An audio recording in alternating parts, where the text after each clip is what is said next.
Assalamualaikum warahmatullahi wabarakatuh. Nama saya Muhammad Khairul Umam. Saya dari kelompok 5 akan menjelaskan tentang pembukaan Undang-Undang Dasar tahun 1945. Nah, jadi sebelumnya kita harus ketahui dulu apa sih itu konstitusi. Jadi konstitusi adalah hukum dasar yang dijadikan pegangan dalam penyelenggaraan suatu negara. Indonesia memiliki sebuah konstitusi yaitu Undang-Undang Dasar 1945. Undang-Undang Dasar 1945 merupakan hukum dasar yang menjadi sumber dasar dari seluruh peraturan perundang-undangan di Indonesia. Panitia Persiapan Kemerdekaan Indonesia atau PPKI telah menetapkan sistematika Undang-Undang Dasar 1945 yang terdiri dari pembukaan Undang-Undang Dasar 1945, batang tubuh atau pasal-pasal Undang-Undang Dasar, dan penjelasan Undang-Undang Dasar 1945.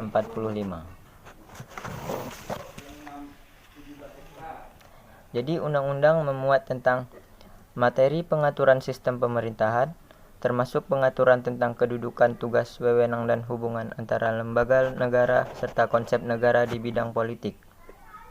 Hubungan negara dengan warga baik di bidang politik, ekonomi, sosial, budaya maupun pertahanan keamanan. Nah, jadi secara historis atau sejarah, Undang-Undang Dasar kita sudah diamandemen sebanyak 4 kali. Setelah amandemen yang keempat tersebut, ditetapkan bahwa Undang-Undang Dasar 1945 hanya terdiri dari pembukaan dan pasal-pasal.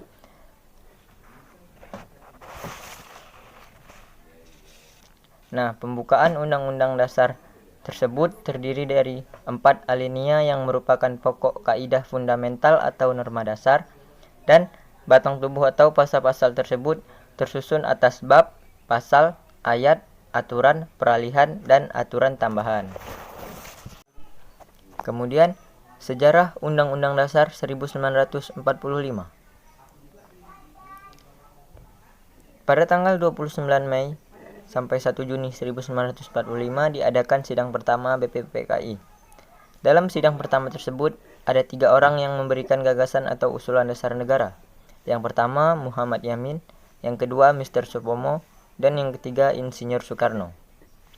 Yang kemudian usulan ini dirumuskan oleh Panitia 9 yang diketuai oleh Insinyur Soekarno menjadi Piagam Jakarta. Dan telah berubah nama, sekarang kita kenal dengan nama Pancasila. Kemudian, pada tanggal 10 Juli sampai 17 Juli 1945, sidang kedua dengan agenda hasil rancangan Undang-Undang Dasar. Kemudian setelah kemerdekaan, yaitu tepatnya pada tanggal 18 Agustus tahun 1945, diadakan sidang PPKI mengesahkan Undang-Undang Dasar 1945 sebagai konstitusi negara Indonesia.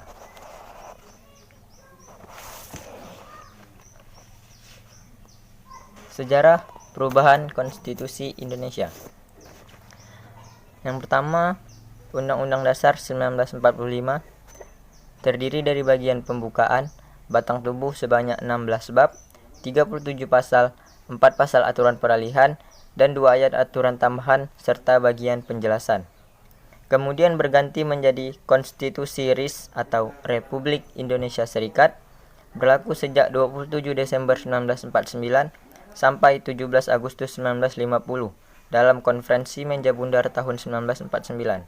Terdiri dari 6 bab, 197 pasal, sistem pemerintahan parlementer, bentuk negara federasi.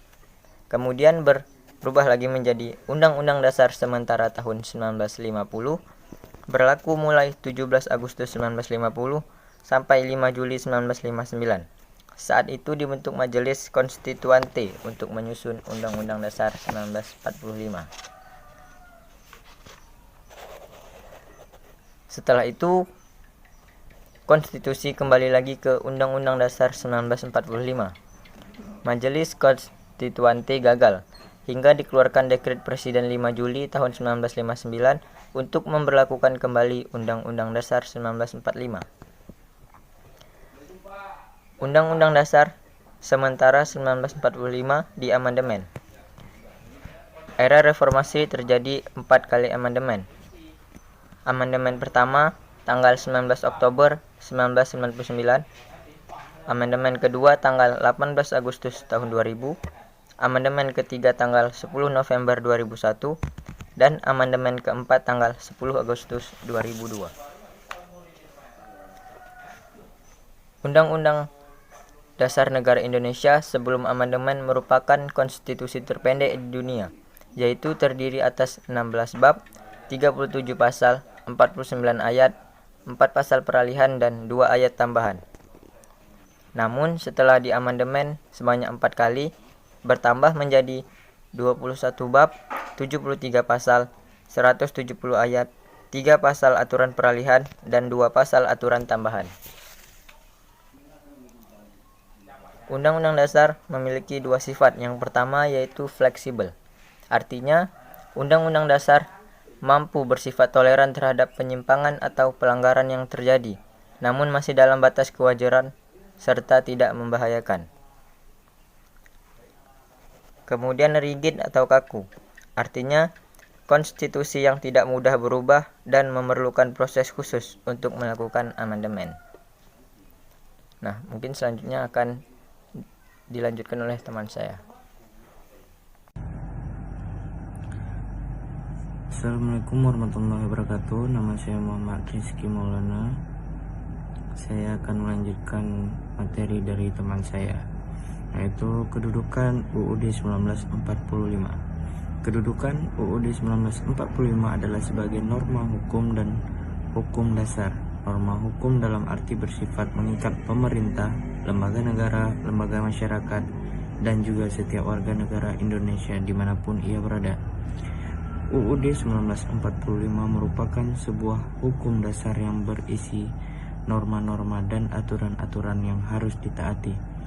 UUD 1945 mempunyai fungsi sebagai alat kendali terhadap norma hukum yang lebih rendah seperti undang-undang, peraturan pemerintahan, peraturan presiden, dan peraturan daerah. Mengapa pembukaan UUD 1945 tidak boleh diubah? Mengandung cita-cita luhur proklamasi kemerdekaan 1945. B. Memuat Pancasila sebagai dasar negara. C. Merupakan satu kesatuan dengan proklamasi kemerdekaan 17 Agustus 1945. Undang-Undang Dasar Negara Republik Indonesia tahun 1945 pembukaan bahwa sesungguhnya kemerdekaan itu ialah hak segala bangsa, dan oleh sebab itu maka penjajahan di atas dunia harus dihapuskan karena tidak sesuai dengan peri kemanusiaan dan peri keadilan. Dan perjuangan pergerakan kemerdekaan Indonesia telah sampailah kepada saat yang berbahagia dengan selamat sentosa mengantarkan rakyat Indonesia ke depan pintu gerbang kemerdekaan negara Indonesia yang merdeka, bersatu, berdaulat, adil dan makmur atas berkat rahmat Allah yang Maha Kuasa, dan dengan didorongkan oleh keinginan luhur supaya berkehidupan kebangsaan yang bebas, maka rakyat Indonesia menyatakan dengan ini kemerdekaannya. Kemudian daripada itu, untuk membentuk suatu pemerintah negara Indonesia yang melindungi segenap bangsa Indonesia dan seluruh tumpah darah Indonesia, dan untuk memajukan kesejahteraan umum, mencerdaskan kehidupan bangsa, dan ikut melaksanakan ketertiban dunia yang berdasarkan kemerdekaan, perdamaian abadi, dan keadilan sosial, maka disusunlah kemerdekaan kebangsaan Indonesia itu dalam suatu Undang-Undang Dasar Negara Indonesia yang terbentuk dalam suatu susunan negara Republik Indonesia yang berkedaulatan rakyat dengan berdasar kepada ketuhanan yang Maha Esa, kemanusiaan yang adil dan beradab, persatuan Indonesia, rakyatan yang dipimpin oleh hikmat, kebijaksanaan dalam permusyawaratan perwakilan, serta dengan mewujudkan suatu keadilan sosial bagi seluruh rakyat Indonesia. Makna yang terkandung dalam alinea pertama, setiap bangsa mempunyai hak untuk merdeka, dan hak ini bersifat mutlak.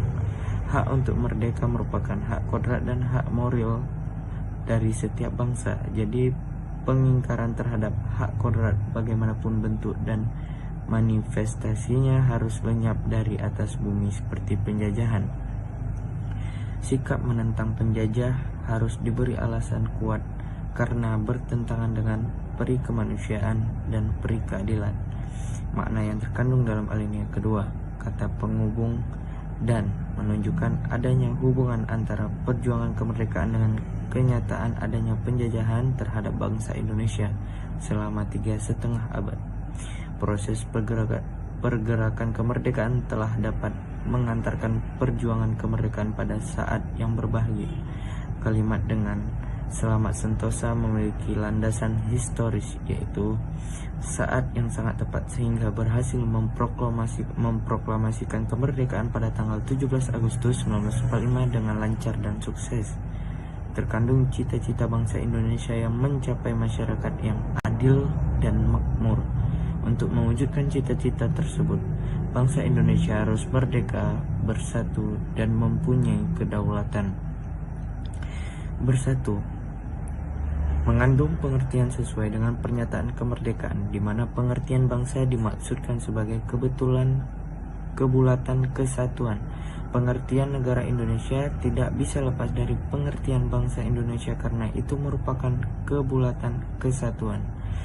Berdaulat diartikan dalam hubungannya dengan eksistensi negara sebagai negara yang merdeka, yang berdiri di atas kemampuannya sendiri, kekuatan dan kekuasaannya sendiri, berhak dan bebas menentukan masa depannya sendiri, dan dalam kedudukannya di antara sesama negara adalah sama derajat dan sama tinggi.